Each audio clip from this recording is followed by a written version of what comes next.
अस्सलाम वालेकुम नाज़रीन, यूथ अफेयर के साथ ईशान रज़ा आपकी खिदमत में हाजिर है। आज हम बात करेंगे इंजीनियरिंग एजुकेशन पर और यंग इंजीनियर्स जो कि हर साल पाकिस्तान की 120 अप्रॉक्सीमेटली यूनिवर्सिटीज़ हैं जो इंजीनियरिंग प्रोग्राम करा रही हैं और 20,000 से ज़ायद इंजीनियर्स हैं जो हर साल पास आउट हो रहे हैं। एक अंदाजे के मुताबिक हर यूनिवर्सिटी में फाइनल ईयर के अंदर यानी थर्ड ईयर फाइनल ईयर में 3 से 4 स्टूडेंट का ग्रुप बनता है जो कि एक इनोवेटिव प्रोजेक्ट बनाता है। और अगर हम उसको कैलकुलेट करें तो कम से कम पाकिस्तान में 4 से 5,000 प्रोजेक्ट बन रहे हैं जो इनोवेटिव प्रोजेक्ट है, जिन पर 2-2 साल एफर्ट होती है, मेहनत होती है, हार्ड वर्किंग होती है, जिसमें स्टूडेंट भी शामिल होता है, टीचर भी शामिल होते हैं, लेबॉर्टरी एफर्ट भी होती है। लेकिन अनफॉर्चुनेटली क्या पाकिस्तान के अंदर हर साल 5,000 नहीं, 4,000 नहीं, क्या कोई 1,000 भी innovative project innovation to invention तक का सफर तय करते हैं? ये एक सवालिया निशान है। आप सब लोग यही कहते हैं कि हमारे पाकिस्तान में कुछ इजादात नहीं होती, लेकिन पाकिस्तान में इजादात नहीं हो रही, उसकी मेन रीजन ये है कि इनोवेशन तो हो रही है, लोग काम तो कर रहे हैं, लेकिन वो इन्वेंशन तक नहीं पहुंच पा रहे, ऐसे मौके नहीं मिल पा रहे, ऐसे मराहिल वो तय नहीं कर पा रहे कि वो जो एक इंटेलेक्चुअल आइडिया है वो एक पेटेंट तक पहुंच जाए, इन्वेंशन तक पहुंच जाए। इसी पर आज हम बात करेंगे। मेरे साथ मौजूद है डॉक्टर इजाज बशीर साहब। अस्सलाम वालेकुम सर। डॉक्टर इजाज बशीर साहब पाकिस्तान इंजीनियरिंग काउंसिल के गवर्निंग बॉडी मेंबर हैं और डॉक्टर साहब का न सिर्फ एकेडेमिया का एक्सपीरियंस है बल्कि डॉक्टर साहब का बहुत ज्यादा जो है वो टेक्निकल एक्सपीरियंस है। डॉक्टर साहब, हम इस मौजू पर बात करने के लिए आपको मदद किया, पहले तो सर बहुत शुक्रिया, बहुत दूर से तशरीफ लाए हमारे प्रोग्राम में। सर पहले तो आप ये बताइए कि ये जो एक गैप आ रहा है कि जॉब मार्केट और स्टूडेंट्स के दरमियान, कि इतना हम सिर्फ इंजीनियरिंग एजुकेशन की बात कर रहे हैं, तो आप क्या समझते हैं कि इसकी क्या रीजंस हैं कि हम इतनी इनोवेशन करने के बाद भी इन्वेंशन तक नहीं जा पाते, particular in Pakistan? Thank you very much, Jihan, for inviting me for this talk. Actually, innovation की सख्त ज़रूरत है आपके प्रोफेशन में एंड और इसका फ़ायदा जब तक नहीं है जब तक इसका कोई आउटकम ना आए। आउटकम से मेरी मुराद है कि इन्वेंशन जब तक नहीं आती उस इनोवेशन का फ़ायदा नहीं है। तो हमारे इंजीनियर्स में इनोवेशन क्रिएटिविटी का बहुत क्या कहते हैं उसमें पोटेंशियल है और इस पोटेंशियल को हमने यूटिलाइज करना है। अब ये मेरे ख्याल में इसी तरीके से बेहतर हो सकता है कि अगर इंडस्ट्री एकेडेमिया कोलैबोरेशन के जरिए इसको स्ट्रॉन्ग बनाया जाए और हमारे पास जो इंजीनियर्स हैं माशाल्लाह, अगर कंपेयर किया जाए यूरोप के साथ, दे आर वेरी इंटेलेक्चुअल। बात यह है कि उनको मौके नहीं मिलते, मौके के साथ आपको एक प्लानिंग करनी पड़ती है। अब वो प्लानिंग और मौके इकट्ठे किए जाएँ तो मेरा नहीं ख्याल कि ये लोग इनोवेशन से टुवर्ड इन्वेंशन ना कर सकें। बहुत बड़ा पोटेंशियल है और इसी को मैं आगे लेके चलता हूँ कि यंग इंजीनियर्स को पहले क्या होता था कि इंजीनियर जब पास आउट होते हैं तो उनको जॉब्स के बड़े इशूज आते थे। सही। और वो ये कहते हैं कि हमें रेफरेंस नहीं है। अब क्योंकि मैं भी पाकिस्तान इंजीनियरिंग काउंसिल में हूँ और पाकिस्तान इंजीनियरिंग काउंसिल ने एक बड़ा अच्छा प्रोग्राम शुरू किया है गेट के नाम से। सही। और उसका एडवांटेज ये हुआ है कि आपके जो पास आउट हो रहे हैं वो के वो लिमिटेड हैं उनकी, लेकिन कम से कम एक पानी में पत्थर तो गया ना। सही। कम से कम वो तरक्की का आगाज हो गया कि उनको एक मौका मिल रहा है इंडस्ट्री में जाके सीखने का। सही। जहाँ पे जाके वो 5 महीने पूरा उस एटमॉस्फेयर को देखते हैं, ऑन द जॉब ट्रेनिंग कर रहे होते हैं और उसके बाद जो लास्ट मंथ है उनका वो they are getting the skills from the PhD platform. और बहुत बड़ा एक मैं समझता हूँ एडवांटेज और ब्रेक थ्रू है। और ये जब 2-3 दफा प्रोग्राम चल जाएगा तो इसके आउटकम्स आने शुरू हो जाएंगे। सही। मतलब आप ये समझते हैं कि एक सक्सेसफुल प्रोग्राम है और ये आपकी गवर्निंग बॉडी चेयरमैन पाकिस्तान आप लोगों के और हम भी इसमें शामिल हैं, एक एफर्ट है, तो आप ये समझते हैं कि एक सक्सेसफुल प्रोग्राम से कंटिन्यू रहना चाहिए और इसका जब कंटिन्यू रहेगा तो फिर इसी के रिजल्ट्स को हम देखेंगे और ट्रेंड बढ़ेगा। क्योंकि आपने देखा होगा कि हमारे इनटेक कम होती जा रही है।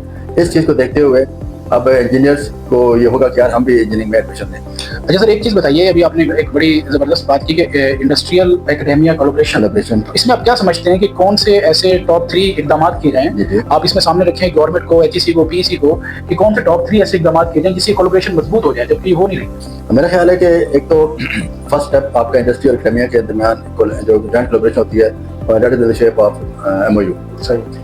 दूसरा तरीका ये हो सकता है कि FY जो आपकी यूनिवर्सिटी के FYPs होते हैं, फाइनल प्रोजेक्ट, उनको मुख्तलिफ यूनिवर्सिटीज़ को PhD उनका कंपटीशन करवाए और उसमें से जो टॉप अच्छे प्रोजेक्ट्स हैं उनको एक तो पब्लिक हो जाएंगे और उसके कमर्शलाइज भी कर सकते हैं उसको। सही। और तीसरा ये है कि जो आपके जिस तरह हाउस जॉब ट्रेनिंग होती है, गेट प्रोग्राम तो हर कर ही रहा है, तो मेरा ख्याल में अगर ड्यूरिंग स्टडी उनको इंडस्ट्री में भेजा जाए, कंपल्सरी किया जाए, तो ये भी एक मतलब सजेशन है। सही। डिटेल वर्किंग भी हो सकती है। और दूसरा चौथी बात ये है कि जब आपकी इंटर्नशिप होती है यूनिवर्सिटियों में तो उसको मैक्सिमाइज किया जाए। सही। उसकी पोटेंशियल को बढ़ाया जाए। सही। तो ये मेरे ख्याल में ये कुछ अगर स्टेप्स लिए जाएं तो होपफुली कि यंग इंजीनियर्स के लिए आगे बढ़ने के चांसेस बहुत बढ़ जाएंगे और उनमें एक उम्मीद पैदा हो जाएगी कि यार हमें इंजीनियरिंग करके हमें इसका कोई एडवांटेज है। डॉक्टर साहब एक इम्पॉर्टेंट क्वेश्चन आपसे करने जा रहा हूँ और ये एक आपने सुना होगा कि हायर एजुकेशन ने तमाम यूनिवर्सिटीज को लेटर लिखा है कि ये एआई का जो सब्जेक्ट है वो तमाम डिसिप्लिन के अंदर जो है ना वो लागू करें किसी न किसी फॉर्म के अंदर। तो हम एज आप क्योंकि एक्रेडिटेशन कमेटी के मेंबर भी हैं पाकिस्तान इंजीनियरिंग काउंसिल के, तो as a engineering council engineering education में क्या ऐसा पॉसिबल है कि फाइनल ईयर में या फाइनल सेमेस्टर में आपको इंटरनेशनल सर्टिफिकेशन लागू कर दें कि जो भी स्टूडेंट पास आउट हो वो फाइनल ईयर में वो सर्टिफिकेशन उसको पढ़ाई जाए और उसकी पेमेंट चले। अगर वो बच्चा अफोर्ड नहीं करता तो इंजीनियरिंग काउंसिल जैसे गेट में भी तो 50,000 60,000 बच्चों को हम दे रहे हैं, तो अगर वो सर्टिफिकेशन ज्यादा 20,000 की होगी या 30,000 की होगी और वो बच्चा पास आउट हो जाए चले फिर रिफंड कर दें इंजीनियरिंग काउंसिल। तो इस तरह का कुछ कैरिकुलम के अंदर पर्टिकुलर इंजीनियरिंग यूनिवर्सिटी में क्या कुछ बेहतरी आ सकती है? बड़ा अच्छा क्वेश्चन किया आपने, बड़ा टू द पॉइंट। ये अभी आपने बात कर रहे थे सर्टिफिकेशन की, तो इस पे पीसी में भी काम हो रहा है। एआई के वाले से national certification is very important for the engineers के, बहुत जरूरी है और इस पर काम भी पीसी कर रही है। आपको याद होगा कि पिछले कुछ अर्से पहले एआई के ऊपर पीसी ने सर्टिफिकेशन के लिए कोर्सेज करवाए थे और उसमें 15,000 के इंजीनियर्स ने फायदा उठाया था। ऐसे ही है। तो उस हवाले से भी इस पर काम हो रहा है इंशाल्लाह। इसके लिए चौका benefit for the young engineers. Doctor साहब आपने बहुत ज़बरदस्त बात की अभी गुफ्तगू के दौरान के अगर पाकिस्तान इंजीनियरिंग काउंसिल जो बच्चे प्रोजेक्ट्स बनाते हैं यूनिवर्सिटीज़ में उनका कोई ऐसा कंपटीशन यूनिवर्सिटीज़ के साथ या यूनिवर्सिटीज़ को पाबंद करे कि वो यूनिवर्सिटी उनको प्रॉपर कॉम्पिटिशन्स करवाए और वहाँ से जो इनोवेशन है अगर कोई ऐसा प्रोजेक्ट है जो इन्वेंशन तक जा सकता है उसमें फिर पीसी को इन्वॉल्व कर ले और पीसी फिर उसे अपने प्लेटफॉर्म के थ्रू अगर फंडिंग चाहिए या उसको मेंटोरशिप चाहिए या कोई टेक्निकल एक्सपर्ट चाहिए तो पीसी फिर जो है ना उस बच्चे को फ्राहम करे। एक्चुअली उसमें आप इसको सीड फंडिंग भी कह सकते हैं और जो आपके फाइनल प्रोजेक्ट्स आउटस्टैंडिंग होंगे और कंपटीशन से होके आएंगे तो उनको सिलेक्ट किया जा सकता है। और एक और चीज़ है कि एंटरप्रेन्योरशिप को भी हम इसमें प्रमोट कर सकते हैं और वो जो ग्रुप आपका एफआईपी बनाते हैं they can become the future entrepreneur. नाज़रीन ये एक डॉक्टर इजाज़ बशीर साहब ने एक बहुत ज़बरदस्त सजेशन दी है। मैं ज़रूर चाहूँगा कि एचईसी और पाकिस्तान इंजीनियरिंग काउंसिल और राना मशहूद साहब आपकी भी जो टीम है इसको ज़रूर कंसीडर करें और डॉक्टर साहब को भी मैं चाहूँगा कि इन्वाइट करें इस जो उन्होंने एक इनोवेटिव आइडिया दिया। डॉक्टर साहब ये कहते हैं कि जो यूनिवर्सिटीज़ के अंदर बच्चे प्रोजेक्ट बनाते हैं